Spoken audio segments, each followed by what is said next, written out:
Vamos a ir a la segunda hora de transmisión. Mandarles un abrazo a todos los que se incorporan en este momento a la emisión nacional de El Comercio TV, el informativo de las mañanas de Televicentro de Anita. ¿Qué tal, mi querido Robert, amigos televidentes? Muy buenos días a quienes están junto a nosotros en este momento. Bienvenidos. Importante información generada durante las últimas horas, titulares en El Comercio. Hay varios interesantes en nuestra mesa de trabajo. Ha llegado El Comercio y lo tenemos. Dice, pues somos el grito que intentaron callar. Esto habla de cientos de jóvenes que se sumaron a las protestas en el caso de violación de un estudiante. Antes del COVID-19 se donaba más sangre en el país. El 98% del glaciar del Cariboerazo ya se perdió. Yori da pelea a la comisión que la evalúa. Títulos importantes que usted lo encuentra en la emisión impresa del diario El Comercio, que circula en todo el país. Arrancamos inmediato con las noticias. Asambleístas reaccionan ante una denuncia que presentó la presidenta del Parlamento, Guadalupe Llori, en la Fiscalía en contra de los 81 legisladores que dieron paso a la conformación de una comisión evaluadora. Veamos.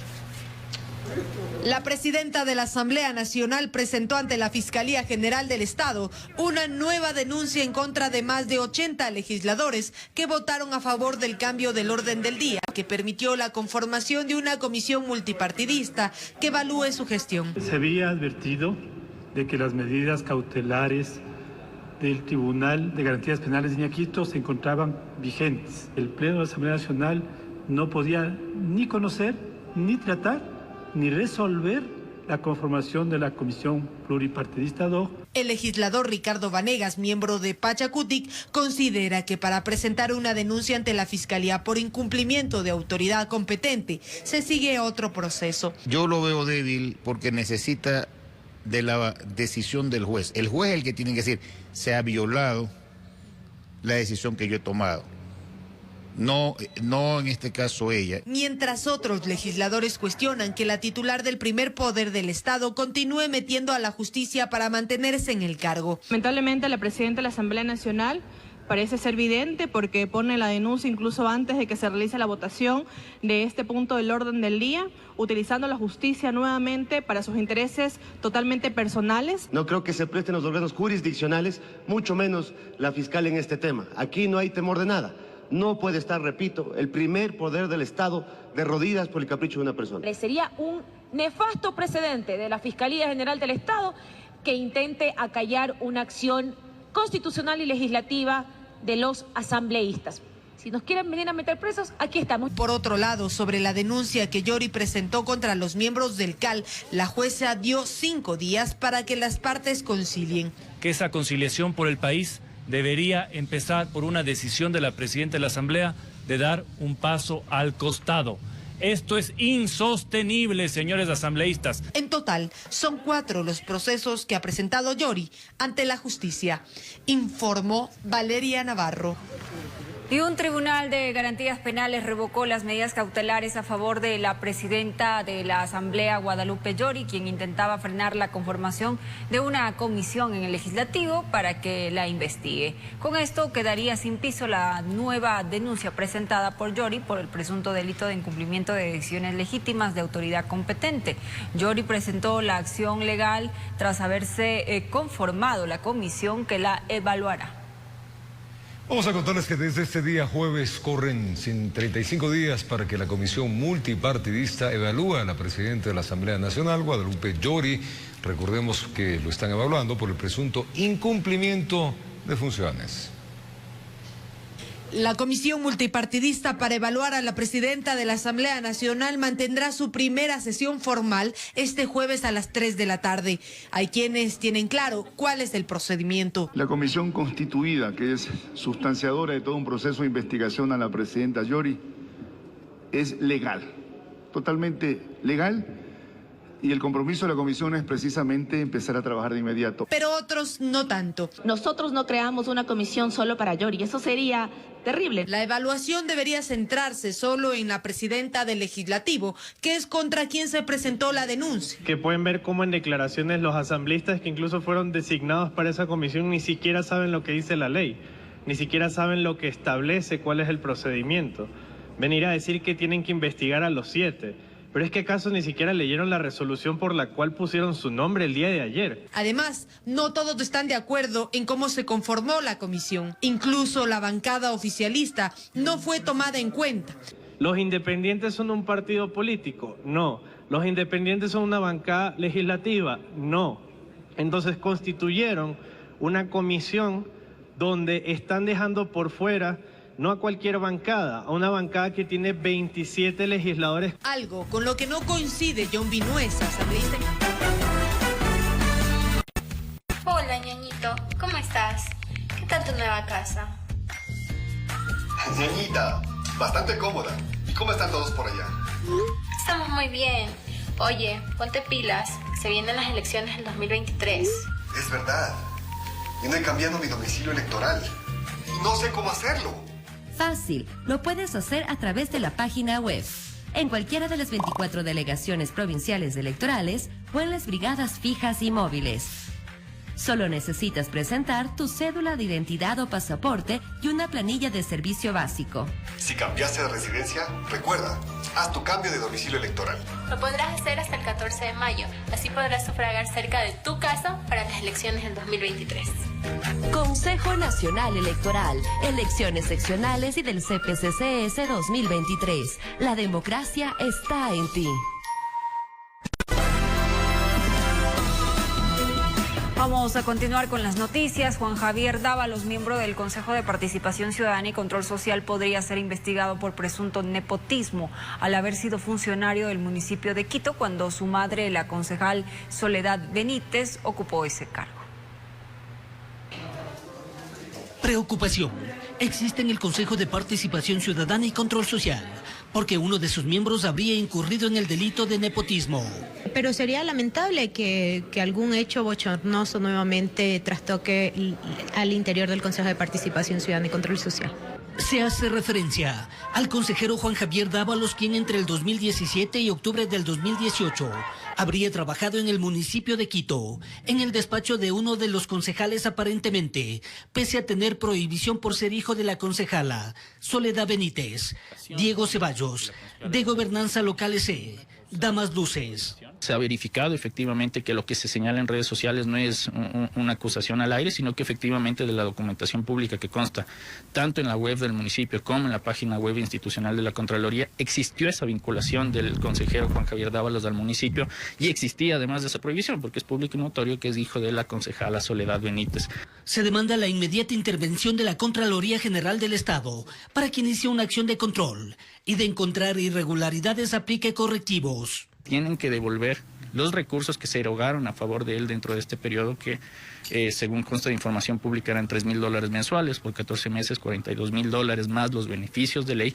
Pero no solo él, sino que las personas que permitieron la inscripción de este nombramiento son solidariamente responsables, incluidos los servidores que, a sabiendas de la prohibición que existía para incorporarlo a la municipalidad, permitieron la inscripción del contrato. Lo que además derivaría en perjurio. Si es que se hubiese presentado, que yo creo que es así, una declaración jurada en la cual se declara no estar inmerso en nepotismo pese a estarlo, podrían incluso haber consideraciones de índole penal en esa materia. Ningún delito prescribe antes de los 5 años, entonces esto al haber sucedido en agosto de 2017 aún podría ser investigado por la Fiscalía General del Estado. Solicitamos una entrevista con Dávalos, pero vía telefónica. Nos manifestó desconocer el tema. Entre tanto, el Consejo de Participación, a la espera del pronunciamiento de la autoridad correspondiente. Totalmente de acuerdo. Nosotros no podemos tomar una postura, una posición. Es un tema que no es del Consejo de Participación Ciudadana, es fuera. Informó Héctor Romero. El general Víctor Arauz no cumplirá con los requisitos para ascender en la institución policial. Por eso, mediante decreto ejecutivo, el presidente Guillermo Lasso lo cesó del servicio activo. Esta vez es la segunda ocasión que Arauz es separado de las filas policiales. Se trata de este decreto ejecutivo, el 407, con fecha 26 de abril, dado en el Distrito Metropolitano de Quito, donde el presidente de la República, Guillermo Lasso, cesa del servicio activo de la Policía Nacional al general de distrito, Víctor Manuel Arauz Macías. Esto señala el enunciado, por no cumplir con los requisitos para el ascenso al inmediato grado superior del referido servidor policial, conforme a los reglamentos establecidos. Pero además, se detalla que la Comisión de Ascensos, en una resolución del 4 de marzo del 2022, resolvió calificar como no idóneo para el ascenso por haberse ubicado en la lista 2 de clasificación y con nota final de 16.788. En agosto del 2021, Arauz salió de las filas policiales por supuestamente no cumplir con los requisitos bajo el mismo argumento, pero se reintegró a inicios de diciembre. Esto tras ser aceptada una acción de protección que dejó sin efecto el cese de sus funciones. Pero no fue lo único. En medio de esa pugna legal, días después se conoció que el gobierno de los Estados Unidos canceló las visas al general Arauz y a su familia. Esta es la segunda ocasión que el uniformado es alejado de la institución. Informó Marilyn Jaramillo. Y el ministro del Interior, Patricio Carrillo, calificó a la explosión del coche bomba registrado el lunes pasado en los exteriores de la cárcel de Guayaquil como un acto terrorista. El secretario de Estado expresó que pese a las amenazas en su contra, seguirá trabajando para devolver la tranquilidad a los ecuatorianos. Sabe de los riesgos por las acciones contundentes tomadas para combatir a la delincuencia organizada. Para el ministro Patricio Carrillo, los panfletos dejados en los exteriores de un medio de comunicación en la ciudad de Guayaquil con amenazas en contra de su integridad son parte del trabajo operativo. Son amenazas que siempre se van presentando, indiscutiblemente estamos impactando en donde queríamos impactar. El Ecuador ya no está enfrentando pandillas, no está enfrentando bandas, está enfrentando carteles y hay que tomar los recaudos necesarios para proteger a la sociedad. 40 años en la policía, enfrentó situaciones de alto riesgo. Ahora, como ministro del Interior, sabe que el panorama puede ser más difícil y hostil, pero continuará firme en su propósito de devolver la paz a los ecuatorianos. No se puede minimizar absolutamente nada, pero se están tomando los recaudos. Estos temas son complejos, hay que manejarlos, pero las instituciones son fuertes en el Estado. Sobre la detonación de un coche bomba frente a la cárcel regional del Guayas, que ventajosamente no dejó heridos ni fallecidos, tiene su propia lectura. Sabe que son amenazas del crimen organizado que buscan detener el trabajo policial. Es un acto terrorista, indiscutiblemente, son mensajes que se van enviando. Estos mensajes pasan por estas últimas decisiones de habeas corpus, pasan también por algunos mecanismos que necesitan ser fortalecidos. Pero si con dichas acciones buscaban hacer correr al excomandante de la policía, se equivocaron, seguirá firme en su cargo. Estamos adelantando algunas acciones estratégicas, el presidente lo anunciará, estamos próximos a una visita del presidente del Perú, pero luego de eso se harán grandes anuncios. Con la pelota sobre la cancha, sabe dónde pisa y cómo jugarle a la delincuencia organizada. En Quito informó Iván Casamen. Buscar esclarecer el daño del radar de las Fuerzas Armadas en Montecristi, como el caso de Don Nasa, son dos temas que constan en la hoja de trabajo del nuevo ministro de Defensa, Luis Lara, quien asumió funciones este día miércoles. Con los honores de rigor y por la puerta grande ingresó al Ministerio de Defensa el general en servicio pasivo Luis Lara, nuevo ministro de Defensa, en reemplazo de su tocayo Luis Hernández. Lara sabe que el camino que le espera es sinuoso, por los lamentables hechos que en los últimos meses han envuelto a las Fuerzas Armadas. Está en este momento en proceso de investigativo todos los sucesos que se han dado aquí en Fuerzas Armadas. Hablemos de caso Nazareno, radares. Entonces el día de hoy yo voy a enterarme de cómo están estos procesos y con oportunidad ahí se comunicará esta situación en qué estado se encuentra. Lara se desempeñó como jefe del Comando Conjunto de las Fuerzas Armadas en el anterior mandato. Fue declarado héroe nacional por su participación en la guerra del Cóndor o Cenepa, experiencia que hoy pretende aplicarla con otro enemigo que esta vez estaría incrustado internamente. Sí, el escenario es complejo y eso la ciudadanía y ustedes lo conocen. Las amenazas existentes están poniendo en zozobra a la ciudadanía y es un deber de Fuerzas Armadas en coordinación con la Policía Nacional el de trabajar para disminuir este grado de inseguridad y mejorar la percepción de la ciudadanía. Prefiere ser cauto con la estrategia que aplicará, pero adelanta que la presencia de los militares será mayor en las calles a nivel nacional para enfrentar la inseguridad. Mientras la situación así lo amerite, ahí estaremos apoyando. Así el régimen en 11 meses inaugura su tercer ministro en esa cartera de Estado, que arrancó con Fernando Donoso. Mario Pazmiño, ex jefe de inteligencia del Ejército, se atreve a dar ciertas recomendaciones. Es necesario generar fuerzas de reacción antidelincuencial articuladas mediante un concepto, presencia disuasiva permanente. Y esta presencia disuasiva permanente implica la participación de la Fuerza Terrestre, Fuerza Naval, Fuerza Aérea, también Policía Nacional, personal de Policía Metropolitana, que se incorporen también empresas de seguridad. Informó Héctor Romero. Más adelante. Gracias por continuar en nuestra sintonía, amigos televidentes. Seguimos informando. Tras el caso de presunta violación a una menor de 14 años en un bus escolar, el Ministerio de Educación reformará una normativa que establece lineamientos para la prestación de servicio de operadoras de transporte para instituciones del sistema educativo nacional. Continúan las investigaciones por el caso de presunta violación a una menor de 14 años en un bus escolar. La versión de la familia del estudiante es que el chofer aparentemente le habría recogido antes de la hora prevista. Según este acuerdo ministerial vigente, está prohibido que la operadora de transporte modifique sin previa autorización del colegio el lugar y hora de salida. Tiene que haber justificativo el por qué le llamo antes a que esté esperando el recorrido. Y por eso es que estamos inclusive llegando a articular otros medios, mediante un GPS, mediante una aplicación. Esta normativa del 2018 es la única que establece lineamientos para la prestación de servicio de transporte escolar en el sistema educativo nacional, en la que se detalla también que los colegios deben contar con todos los datos de los choferes y las operadoras tienen la obligación de notificar cambios. El colegio debe tener el listado, direcciones, teléfonos de los conductores. Y si hay un cambio de conductor en un máximo de 48 horas, tiene que entregarse el listado a la institución educativa. Los colegios son los encargados de los contratos con las operadoras privadas de transporte escolar. En el proceso también participan padres de familia.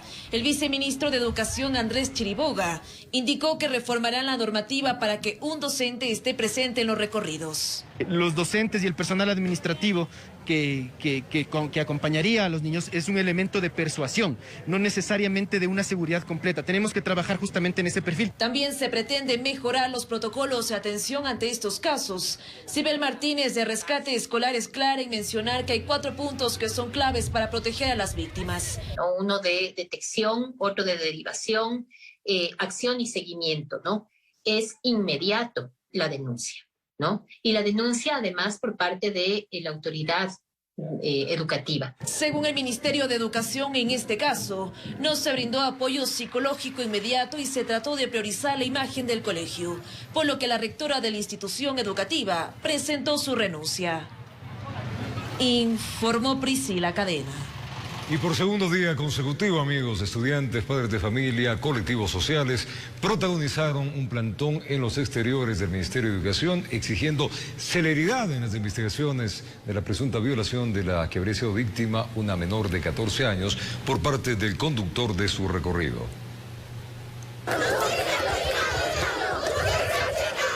Es la consigna con la cual estudiantes, padres de familia y representantes de organizaciones en pro de la defensa de los derechos de las mujeres recorrieron varias calles al norte de Quito con dirección al Ministerio de Educación. Todos apoyarle porque somos madres y nos duele lo que le pasó a la chica. Necesitamos que por favor, nos pongan en primera unas autoridades que sepan apoyar a los alumnos, más no que apoyen al prestigio de la institución. Que es un caso sumamente indignante y que las autoridades, tanto del colegio como del Ministerio de Educación, del distrito, tienen que dar una respuesta ante ello. Ya en los bajos de esta institución gubernamental, una comitiva fue recibida por el viceministro de Educación, Luis Chiriboga.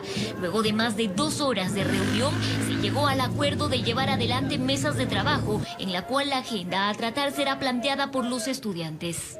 Nos han planteado algunos temas como la selección de autoridades que confíen en ellos, que les crean, que crean en su palabra, porque se sienten absolutamente desatendidos. No descartan también que se realicen reformas a los protocolos que en este caso no se habrían aplicado de forma eficiente. Nosotros tenemos que avanzar, no en procesos de capacitación, esto no es solamente de recoger títulos, sino de sensibilización para que nuestros docentes, nuestras autoridades, nuestros servidores públicos puedan reaccionar de una manera oportuna y adecuada, merecen una respuesta humana y de acompañamiento permanente. El padre de la menor junto a su abogado también se reunieron con el viceministro. Tenemos la apertura por parte del viceministro y del ministerio de dar seguimiento al caso. Que me van a apoyar en todo al momento por el bienestar de mi hija. El ministerio se pone a disposición de la familia para los procesos de contención emocional y reparación psicológica de la familia. Mientras estos acuerdos se cristalizan, padres de familia y estudiantes esperan que la investigación de este caso sea ágil y eficaz. En Quito informó Adriana Rojas. Y la ecuatoriana Estefanía Barragán, quien desapareció en Inglaterra el pasado 16 de abril, está viva. Sus familiares informaron a través de redes sociales que hallaron a la joven en un hospital de Londres y que su condición de salud pues es estable. Durante 2 semanas la policía londinense y el consulado ecuatoriano en Reino Unido desarrollaron una intensa búsqueda que afortunadamente dio resultados. El corregimiento de La Victoria, localidad colombiana, un ciudadano ecuatoriano fue asesinado al estilo sicariato. 2 sujetos propinaron disparos al llegar a la casa de salud en Tulcán. Los galenos confirmaron el deceso. Eran aproximadamente las 9 de la mañana cuando la policía fue notificada que al hospital Luis Gabriel Dávila de Tulcán llegó un paciente con varios impactos de bala. Se trataba de Segundo C, ecuatoriano residente en el corregimiento de La Victoria, frontera con la parroquia de El Carmelo. Al parecer fue víctima de 2 sicarios quienes le dispararon a quemarropa en presencia de su esposa. Aproximadamente tenía unos 56 años de edad. Al realizar el examen externo al mismo, se verificó que tenía 2 impactos por arma de fuego. Este señor era de nacionalidad ecuatoriana. Los hechos se suscitaron en el sector del Chochal. Esto pertenece a la comunidad de La Victoria, el vecino país de Colombia. De acuerdo a las declaraciones de la conviviente, como todos los días, realizaban labores propias del campo. Cuando llegan 2 individuos quienes se acercan y le impactan con arma de fuego. Se desconocen los motivos. La víctima no registra antecedentes policiales. Fueron interceptados por 2 personas, estas 2 personas con acento colombiano, sacaron de su humanidad un arma de fuego y propinaron varios disparos contra la víctima. La policía levantó los indicios para una investigación, sin embargo, el hecho no será parte de las estadísticas como muerte violenta. No se suma esta muerte por el tema de jurisdicción.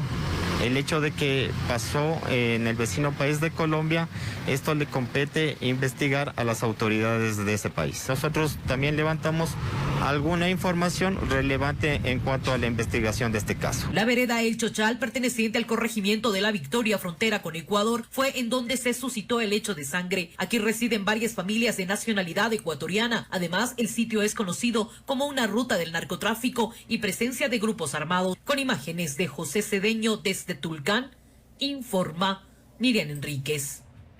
Y una persona de 40 años de edad está desaparecida desde el fin de semana en las aguas del río Coca, esto en Orellana.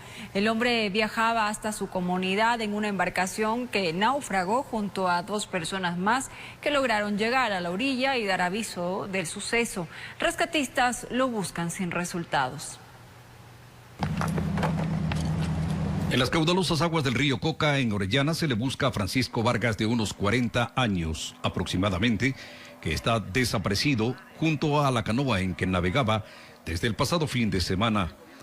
Viajaba desde el Coca hasta su comunidad San Pedro del río Coca, en la parroquia San Luis de Armenia, cuando la embarcación zozobró a unas 3 horas aguas arriba. El viaje lo hacía junto a otras 2 personas que salieron a la orilla a nado y fueron las que alertaron del suceso. Otros han saltado, dicen, ¿no? Para no ser ahogarse, ¿no? Entonces, pero el señor se ha quedado hasta el último instante para poder salvarla con la canoa y el motor fuera de borda, pero sin embargo, pues se fue. Desde entonces se inició el operativo de búsqueda. Personal del Cuerpo de Bomberos, expertos en aguas rápidas, más infantes de la Marina acantonada en ese puerto fluvial, participan en la penosa tarea de rastrear el cauce, tratando de localizar el cuerpo y la canoa. Sin embargo, hasta el momento, sin resultados positivos. De igual manera vamos a ir bordeando los ríos de lado y lado, buscando en escombros. La tarea es complicada por el gran caudal de agua que tiene el Coca. Se lo busca tanto en el río como en sus riberas. Son jornadas extenuantes que se cumplen diariamente en horarios extendidos. Varias técnicas de búsqueda se aplican en medio de las turbias aguas. Sumergión al río a través del tacto, porque realmente el área no es un área de buceo, cero visibilidad. No hay visibilidad en el agua. El operativo continuará hasta ubicar al desaparecido. Es una visión que se realiza bajo la expectativa dramática y llena de incertidumbre que genera entre sus familiares, informó Edwin Fernández. Y al retornar...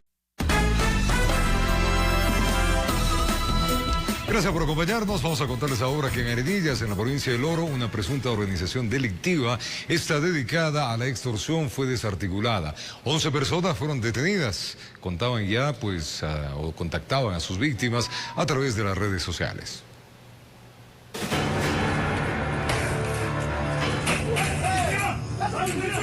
Fueron 4 meses de trabajos de campo para poder llegar a los integrantes de la supuesta organización que bajo la fachada de ofertar a través de redes sociales mercadería variada, pactaban con el interesado un punto de encuentro donde eran retenidos en contra de su voluntad.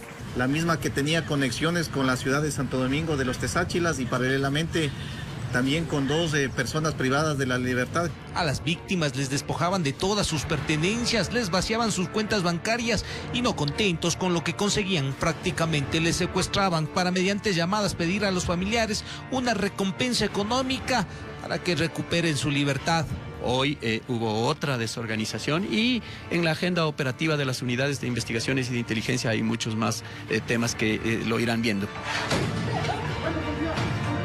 En 9 allanamientos fueron detenidos 11 ecuatorianos, la mayoría registra antecedentes por delitos como robo y secuestro extorsivo. El trabajo fue simultáneo en Machala y Santo Domingo de los Áchilas. Entre los sospechosos del delito de extorsión, 2 privados de la libertad que operaban desde el interior del centro de rehabilitación de Machala. Esta operación tuvo como resultado final la desarticulación de una organización dedicada al delito de extorsión. La provincia fronteriza del Oro registra un alto índice de delitos extorsivos. De enero a la fecha existen 163 denuncias presentadas por la comunidad, 125 extorsivos virtuales, 31 casos donde piden un monto para devolver vehículos y 7 para no atentar contra la integridad personal y familiar. Esta dinámica de la extorsión tiene diferentes ramas, ¿cierto? No únicamente, como usted lo manifestó, al tema de los comerciantes, al tema de los pescadores, al tema de los propietarios de locales comerciales. De los 11 detenidos, 3 son mujeres. En Quito informó Iván Casamen. Y la DINAPEN rescató a 4 niñas que eran obligadas a trabajar y pedir limosna en el malecón Simón Bolívar en Guayaquil. Sus padres fueron detenidos y según los agentes serán procesados por... Este alcaloide estaba escondido en una casa que funcionaba como centro de acopio y procesamiento de esta sustancia. 300 kilos de clorhidrato de cocaína fueron decomisados en el interior de esta vivienda, ubicada en la ciudadela Bellavista. Además del cargamento de droga, en el lugar se evidenció una prensa marcadora, con la que aparentemente acoplaban los bloques y les colocaban los sellos de la organización narcodelictiva. Se utiliza para el prensado de los respectivos bloques para que puedan realizarse adecuadamente y el embalaje. También se encontraron lo que son artículos como son cintas, tachos de combustible, material para embalaje que se pudo verificar en el allanamiento. Meses de investigaciones a cargo de la Unidad de Lucha contra el Crimen Organizado permitieron ubicar este centro de acopio de grandes cargamentos de alcaloides. Se presume que desde allí la mercancía ilícita era enviada a otros países. Se informó que la droga llegó a Ecuador desde la frontera norte y tenía como destino el mercado internacional. Se puede determinar que están vinculadas no solo en ese sector, sino en otros sectores de la ciudad y del país. Ahora, ¿hay personas detenidas en este caso? No, no existió personal detenido. Gracias al trabajo ejecutado por las fuerzas combinadas entre policía y fuerzas armadas, la sustancia no llegó a su destino, informó Jorge Salazar. Y la Policía Nacional, a través de la Unidad Antinarcóticos, decomisó 2 cargamentos de droga ocultos en contenedores en el puerto marítimo de Machala. Son más de 600 kilos que tenían como destino Bélgica y Holanda. Bajo este doble fondo de la estructura de este contenedor, agentes de la Unidad Antinarcóticos lograron decomisar un considerable cargamento de drogas que tenía como destino el país europeo Bélgica. Es la aprehensión de 680 kilos, los mismos que pretendían ser exportados de manera fraudulenta a través de la contaminación del contenedor en pisos falsos. La operación se la realizó en el puerto marítimo de Gilport, en la parroquia Puerto Bolívar, en El Oro. Para dar con los bloques del alcaloide fue necesario utilizar los canes antidrogas, quienes dieron la alerta. Al ser separado este contenedor en el área de preembarque, existe en este caso la metodología o la maniobra manual que hacen en este caso los guías de canes con sus respectivos canes para poder hacer la verificación manual y en este caso la confirmatoria con el CAN de los diferentes contenedores. Días atrás se realizó otra operación en compañía de los canes, quienes también detectaron anomalías en la zona de refrigeración de otro contenedor, donde se descubrió 33 paquetes de cocaína que tenían como destino Holanda. Sí, existen varias modalidades en el tema de los encalentamiento, doble fondo, en la parte de los ventiladores, en la parte de a bordo, por eso también se hacen inspecciones a bordo y también pues en este caso también de manera subacuática en los cascos de los buques. A pesar de la cantidad decomisada, no existen personas detenidas. Por este puerto de embarque de Banano, en lo que va del año, se ha incautado más de 1 tonelada de drogas, informó Richard Ceballos. Al retornar. Amigos televidentes, que a partir del 7 de mayo se realizará el curso gratuito de adiestramiento canino de la Policía Nacional. Existen 90 cupos para perritos desde los 8 meses hasta los 2 años. Las inscripciones son este 28 de abril. Este es el primer curso que se realiza tras la llegada de la pandemia por el COVID-19. Hay 90 cupos disponibles para que los perritos aprendan mandos básicos y los cuidadores sepan cómo evitar episodios de estrés en sus compañeros de vida. Pues dar la patita, saludar en dos patas, pues saltar obstáculos, caminar al lado, poder salir a trotar con nuestra mascota. Eso es lo que hace que el carácter de ese animalito pues esté con un mejor vínculo hacia el ciudadano. Las inscripciones serán solo este jueves 28 de abril desde las 9 de la mañana, en las instalaciones del Centro de Adiestramiento Canino de la Policía Nacional, ubicado en el sector de Ponciano, en el norte de Quito. Yo pienso que se va a demorar unas 2-3 horas en terminarse los cupos. Los requisitos de inscripción son el carnet de vacunas y que el perrito porte el chip de identificación. De igual manera se va a realizar una prueba de temperamento y carácter a cada una de las mascotas. Además, los cuidadores deberán presentar el carnet de inoculación contra el COVID-19. Hemos tenido aquí participantes como niños y les ha ido muchísimo mejor que las personas adultas porque han tenido esa iniciativa y ese carácter de poder sacar a su perrito adiestrado, ¿no? A partir de los 14 años, así, que les encanta a ellos, también las personas adultas que también tienen sus mascotas en casa. Se recibirán a los animalitos desde los 8 meses hasta los 2 años. Estas capacitaciones se realizan desde el año 2010 y durante el periodo de confinamiento incluso se efectuaron de forma virtual, informó Sofía Vintimilla.